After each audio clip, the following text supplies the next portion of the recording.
So here is a nice Screen Rant article.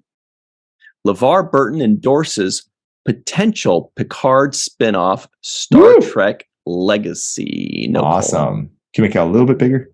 Star Trek Picard Season 3 star LeVar Burton has endorsed showrunner Terry Matalas' proposed spinoff Star Trek Legacy. After 2 polarizing seasons, Picard Season 3 has been a hit with critics and fans alike, including me, reuniting Admiral Jean-Luc Picard, Patrick Stewart, with his beloved command crew from Star Trek The Next Generation as they take on a conspiracy against the United Federation of Planets initiated by the Changelings. Come back to them. Burton, of course, plays TNG icon Geordi La Forge, and while Geordi made his first appearance this season in episode 6, The Bounty, his daughter, Sydney La Forge, played by Ashley Sharp Chestnut, has played an important role this season. She's been great, by the way, too. I mean, it's been yes, her dynamic, absolutely. With Picard's son. I forget his name now. Jack Villiers. Jack Crusher. Villiers, sorry, yeah. Yeah, her dynamic with Jack Crusher is great. Her dynamic with the rest of the Titan crew is great. Yeah, she's fantastic.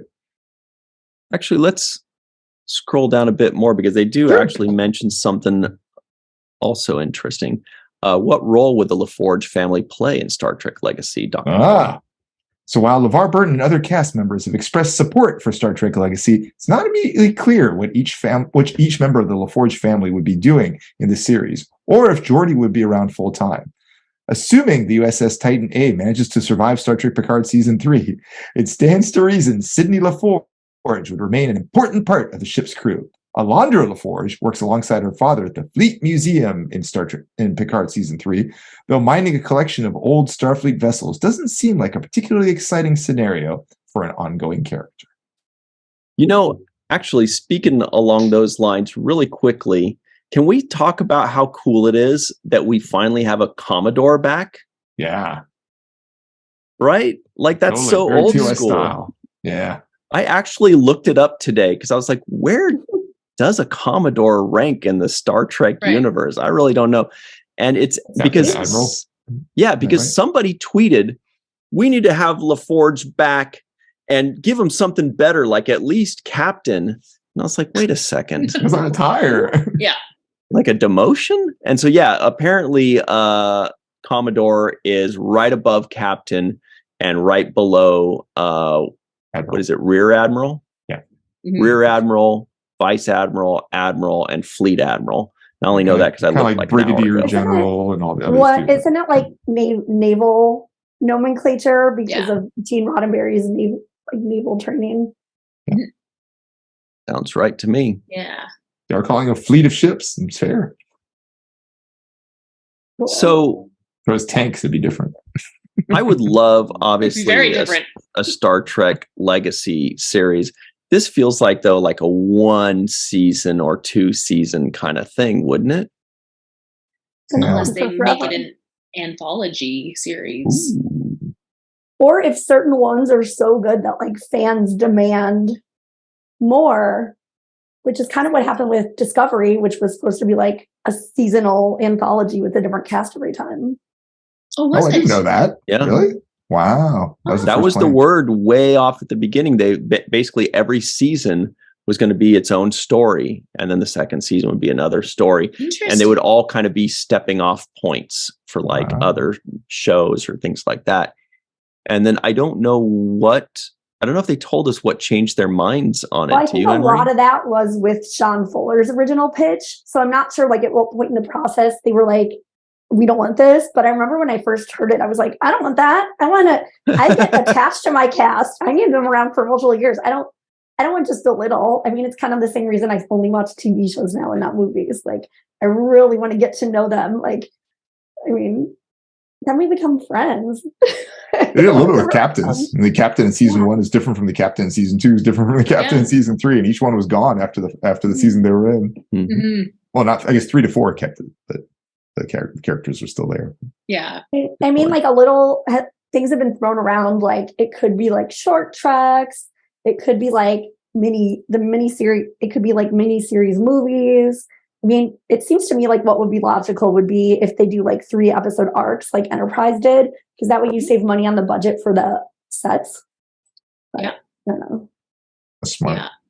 And if you look what That's a Disney's Manny doing Koto with special. yeah.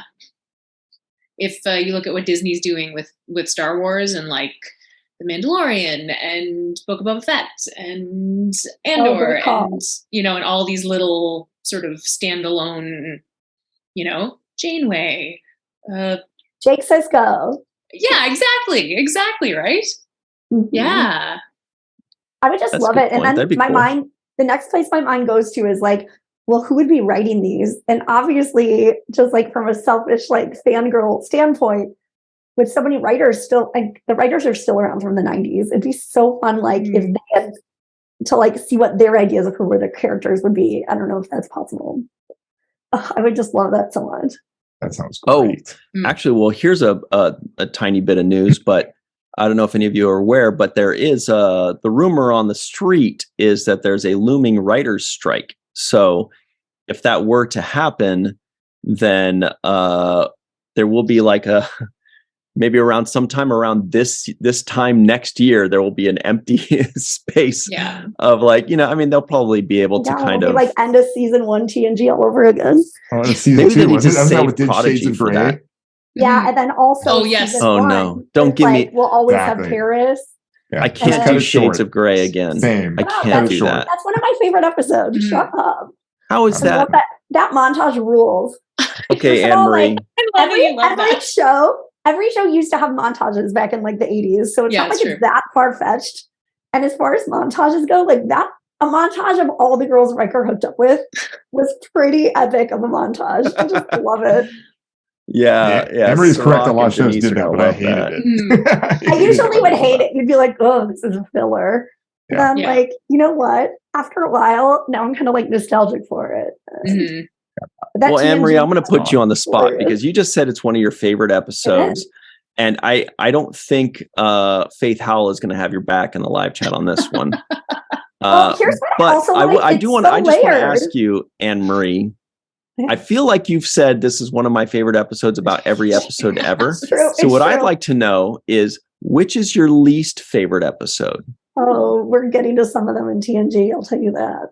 Oh no! All right. Like I'd say Too Short a Season is not one of my favorites. Although I recently realized like some of the 1940s movies, like one of the women guest stars was in, and now I like it more. But I mean, there's always just something to like, Mhm. especially the ones that are like from childhood. So Yeah. I mean, I hate Precious Cargo from Enterprise. Oh. And Perfect Mate is not my favorite, although it has. That's some what I scenes thought you that meant are was fun. Perfect Mate when you first said Precious Cargo, but I got you. There's some like fun whoopee, like Guinan Time Forward scenes in Perfect Mate, at least. Or sorry, in Perfect Mate. But the episode is so lame. And then Precious Cargo, like the episode did not need to be remade in Enterprise. Totally. Like so bad. That and that like creepy Beauty and the Beast Enterprise episode. Oh. Yeah, that's at the bottom of my list too, Yeah. for sure. Which one was that? The one where Hoshi? like Hoshi's They stuck give with that Hoshi Oh. one episode finally, and it was a clunker. Yeah, he like makes her run around in this like black negligee. Like it's Yeah. so creepy. And like all of his companions are like buried in the garden outside. It's like the I'd creepiest. like block that one from my mind. I don't even that's, like, remember the that. stuff I wonder if I watch it nightmares. again for the first time in like 15 or 20 years, if I'll be like, actually, it's not that bad. But I feel like I saw it twice, and I remember the second time I was like, oh no, not this one. I will say at least But like Star there's Trek- an interesting story they were going for, but like Precious Cargo does not have that. That's Star just Trek like has a way of, for me, of when they has like an episode that comes up and I go like, oh man, this episode's, I don't like this episode. But then I watch it and I'm like, actually, it's not that bad. Like it has a way of kind of, yes. There's always like a Sneaking character up on you, moment you know? love. Yeah. Like I love Star Trek. oh, you do? Okay, perfect. Yeah. Best. Like even Code of Honor, and don't get me wrong, Code of Honor is terrible. But like the way Picard is in that episode is really interesting. It's interesting watching him in that episode. It's a good point. But well, the rest of it's also trash. cool that we get some Tasha Yar because we only get like 20 something episodes of her. And so for me personally, going through it with the seventh rule, like I feel like I'm sponging up every last little bit of Tasha Yar I can, because I feel like we only got a tiny little crumb of it in the big cake of the Next Generation. And so I just want to eat every, like a cockroach, like finding little crumbs, because to a cockroach, a crumb is like the size of an apple. They're like, this is a big juicy morsel for me. And they're really excited about it. Shout out to Dr. Susan V. Gruner, who picks up cockroaches with her bare hands. What's up, Sue? So does Chelsea Rind, but she feeds them to her lizards. There's a kit you can buy. It's called Robo Roach. And if you get a cockroach and you attach this thing, you basically break off its antenna, put these things on it, you can make it into like a board, and you can actually control it. And how that's a real thing. I'm not making that up. Like just Google Robo Roach. It's kind of bizarre. Is that kind of like? Is that like Pickle Rick? Didn't Pickle Rick do that, where he like was killing rats and like on Rick and Morty? Well, 2 Rick and Morty references in one show. Yeah. And he like tongued on their brains and stuff like that, and then made them move. Somebody knows what I'm talking about. Just look it up, Robo Roach. Just Google it; it'll come up. You can actually buy a kit to do it. I think it costs like $100. It's not crazy, but then you can get roaches and make them into like your own little board. Like you radio you control what they do. Move? Yeah. How? Because you attach the things to their antennae, and then you basically then can just control it, because you're just putting the inputs directly into their nervous system. They're not that complicated. Scientists are mean. I don't like cockroaches very much, but even still, do it to the Dutch. The Dutch. Just kidding. I don't know any. The Dutch are fine. Actually, the Dutch are the tallest people in the world. Apparently.